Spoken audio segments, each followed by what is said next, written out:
It is a beautiful day to be alive. Welcome to Harmon Manyora's channel. My name is Jadiel Kabiru. Glad that you're joining us for today's political conversation. The third month of 2022 is here with us, inching closer and closer towards the 2022 presidential elections on August 9th. I'm joined by the one and only Harmon Manyora. Sir, how are you doing?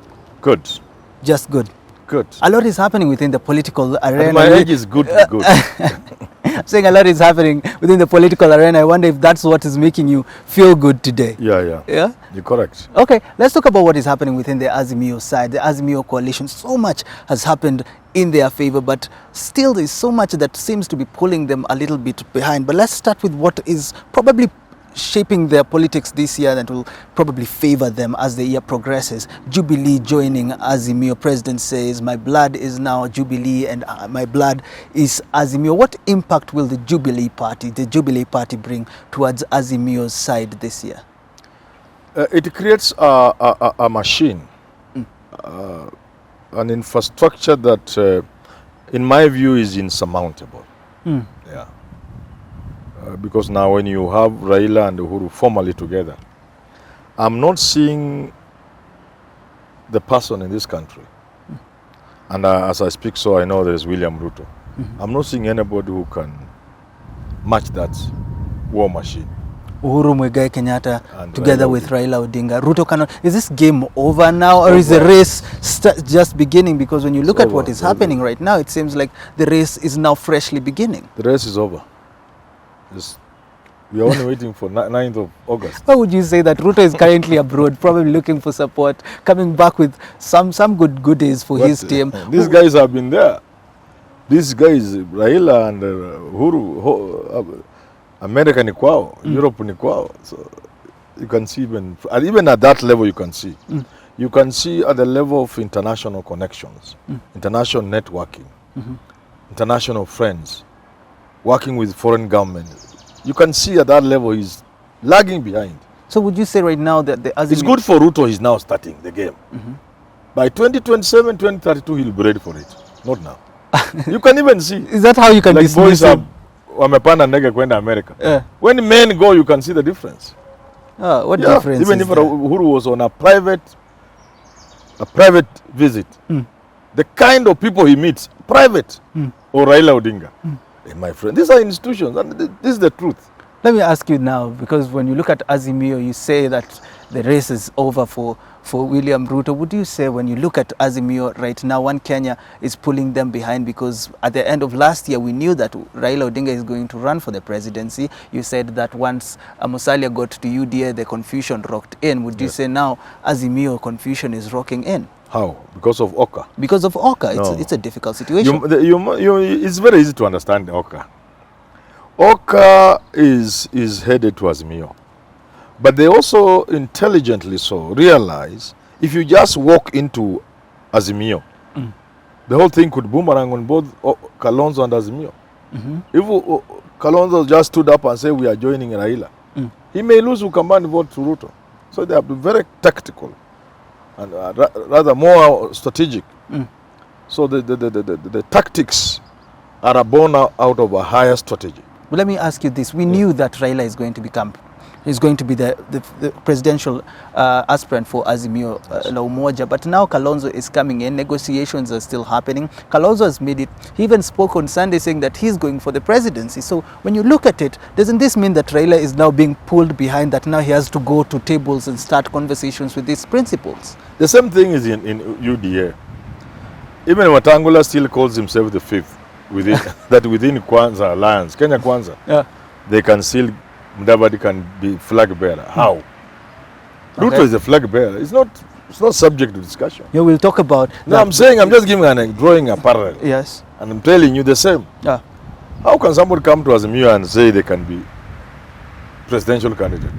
It's Raila, and is it a brainer? But don't you think it will be dangerous for Kalonzo to come into Azimio and get, let's say, the DP's position, or is he also not going to get that one too? I do not see him even being the running mate. Oh. Yeah, because you are quoting Mount Kenya. How will Raila sell in Mount Kenya if he gives this thing to Kalonzo Musyoka? Unless there's a bigger game, unless Uhuru comes out openly and becomes, they are saying, the leader of Azimio.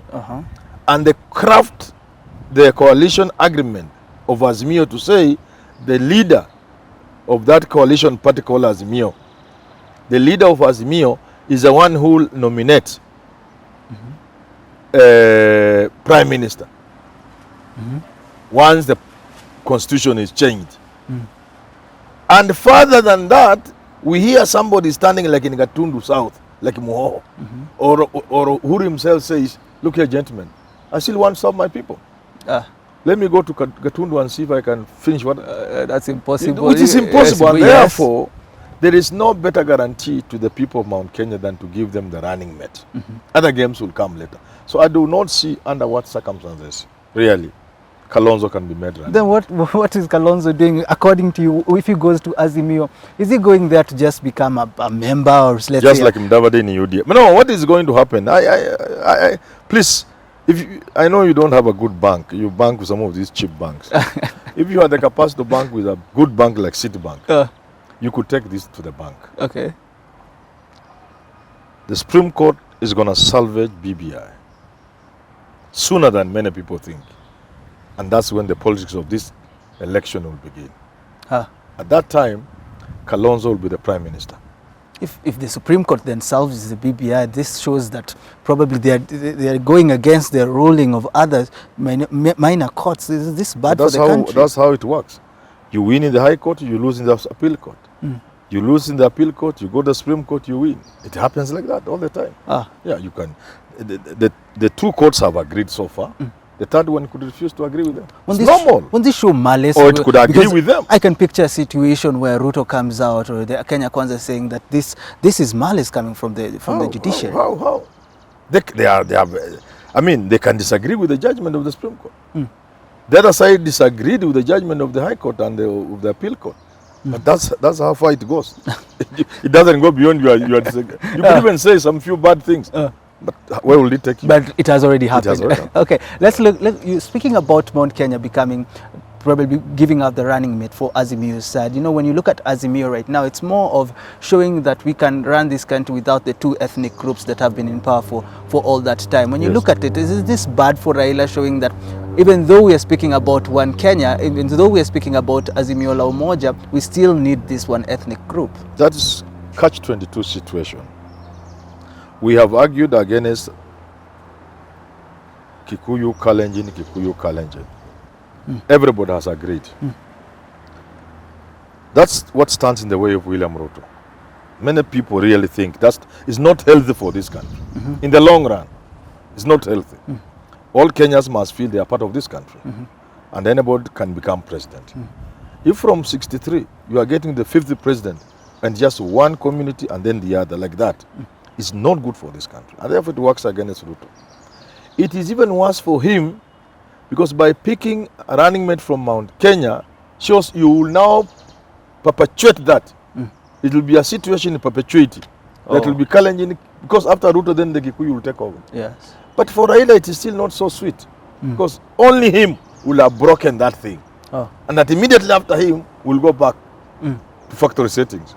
Kikuyu, that kind of thing. So it is tricky for all of them going to the mountain, but it is messier for Ruto. Because now he has to come, he's from the Kalenjin region. Yes, then after him Kikuyu, that's what he's telling people. But for Raila it's showing that... At least there's a break. There's some kind of break. So it would have been very beautiful for Raila if it was Kalonzo Musyoka. You see? It would be beautiful if it was Kalonzo But the numbers... But you see now, not the numbers, the politics. The politics? Yes. Kalonzo cannot become DP, it has to come... Kalonzo will give more votes than Mount Kenya will give Raila, certainly. Kalonzo will come with more than 1.5 million if he was a running mate. Raila will not hit 1.5 million, may not hit 1.5 million. So according to you, you think that, if I'm getting you right, the politics is that he's getting support from Uhuru Kenyatta. And he has to get... Not getting support, working with Uhuru Kenyatta. Working with Uhuru Kenyatta, and he's in a tough position because he has to give Uhuru what he wants. Not what Uhuru wants, what the politics dictate. Yeah. It's the politics, not Uhuru, not Raila, the politics. That you want to destabilize Ruto on the mountain. You can't just go there empty-handed. You go with something in the hand. And that is the running mate position. Okay, let's talk about one thing that is still happening within the Azimio. The president told the ODM team to help, is it Raphael Tuju, to get a position, my friend, because he wants to run for some position right there. Yes. When you look at these nominations, we've spoken about them, and now Jubilee is part of this crew. What does Jubilee bring to Azimio la Umoja when it comes to nomination, especially in the mountain region? You see, there are people on the mountain, political leaders, who are now shivering. They have caught a cold, you know? Yeah. And they are shaking. What is the reason? All plans people had, from William Ruto with the UDA, Martha Karua with NAC, especially TSP Kiunjuri, Usawa Party of Mwangi wa area, but more so, CCK, Chama cha Kazi Moses Kuria. They all work with something in mind which has come a cropper, namely that Jubilee was dead. This is now what is, this is the elephant in the room. They worked with the assumption that the Jubilee was dead, but now Jubilee has been revived and is a nightmare to other players on the mountain, including UDA. That is where the nightmare is. A revived Jubilee. What they forgot to know, Jubilee is Uhuru, and Uhuru is Jubilee. So long as Uhuru wanted Jubilee to go into a coma, and he injected it to go into a coma. It went into a coma as a way of ejecting, jettisoning William Ruto. And as sure as was predicted, he left Jubilee. Now that he's safely in UDA or some other corner of the country, Uhuru just gives another injection to revive the patient. The patient is up and running. The president said that Atukuwafukuza Sisi, they're the ones that left. So it's just politics. What the president was saying, and mark this and take some good bank. Even that burden of yours. Yeah. Bank it. There's going to be a stampede for the Jubilee ticket on the mountain. A stampede for the Jubilee ticket from UDA members, you say? From all members, including those who are going to PNUs, CCK. They are going to stampede for Jubilee. Is this why we're seeing decamping right now, starting a little bit from the UDA side, so the treasurer heading to Jubilee? Is this something that now everyone is looking at? I've been how laughing Jubilee at will this be group, controlled? I've been laughing. The defection will be in favor of Jubilee, strongly. Because Jubilee has the big wigs in the country. The other side has minions. So, in the natural law of things, smaller people join bigger people. You can't call Rigathi a minion. These are small people. Can you compare him to the big boys who are with Uhuru? When he speaks in Central, can people listen to him, or they will listen to Uhuru Kenyatta? Now, what role then will Jubilee play for Azimio in Mount Kenya? The role? The role is simple. Destabilize UDA, which had encroached on the mountain. Okay. Yeah, that's all. It's as simple as that. With getting getting the votes from the people towards the Jubilee side. Just enough to make Ruto lose the election. Just enough. It's 40%. It's all they need. They don't need more than that. But I said something on, I think on TV or somewhere, on TV, and people really came for me. I said the governors who win through UDA will be impeached in the first year. Yeah, you said. What I meant was, it is quite likely that some governors could win on UDA unless there's a big change. It's likely a couple of governors could win on UDA. You could have somebody like Anne Waiguru winning. Okay? You could have a governor in Nyeri winning, and so on and so forth. You could have Mudhomi Njuki, the Rakanidi winning. But two things must be borne in mind. One, Jubilee will target more will go more for MCAs than the governors. Oh. Yes. And they will win a lot of those MCAs. They will have a controlling number in the county assemblies across the mountain, especially Mount Kenya West. And for that reason, if they are unleashed against those governors, it will be dangerous for them. But more importantly, you saw in the BBI vote in the counties, Uhuru went to Sagana, and all MCAs, almost without exception, passed the BBI bill. Yeah. So the MCAs after the election, whether they will have won on Jubilee or UDA or whatever it is, it will be very easy for Uhuru Kenyatta, if Raila wins, to bring them together. And there will be a danger to UDA governors. That's a simple politics It's not what Raila would want. It's not what Uhuru would want. But it is simply politics. To what benefit, though? When you look, when it comes to legislatures, you can say that MPs create laws, they're in parliament, but governors, to what benefit? We are running this country through devolved units. In order to reach the grassroots for development, you will have to get it right at the county level. And therefore, if Uhuru and Raila have an agenda to develop, Uhuru wants to develop Central the way I think he wants, he will need to work with the governors who can help him finish his development projects in Central and carry the community forward. If you are a non-compliant governor and he has the capacity to get rid of you, he'll get rid of you. It's politics. Politics. It's not that he loves you or he hates you. It is simply politics. Finally, let me ask you this. When you look at Azimio la Umoja, Raila Odinga, what would make him not get into the State House this year? What do you think will make him not? I have said this. Let me just wind up by saying Ruto cannot win this election. But I have also added, and I want to add here, Raila can lose the election. That answers your question, okay? Yeah. It's a question of what is it Raila can do to lose this election? Because the election is his to lose. And I'm saying it's a question of strategy. He has to be very strategic. He has to avoid past mistakes. And they are well known, well documented. He has to allow for a structured campaign. You have to divorce the family from the campaign. If it is an Azimio thing, you have to give Azimio a chance to run the campaign without undue influence from ODM. I said this in 2017. The Odimize, the Odinganize, NASA. They didn't listen to me. The what? The Odimize and the Odinganize. The Odinganize. Yes. This campaign must be run professionally because they are going against a tough competitor. So you must be very professional, well structured. No room for family interference and things of that nature. No room for ODM interfering at that higher level of the board and of the secretariat.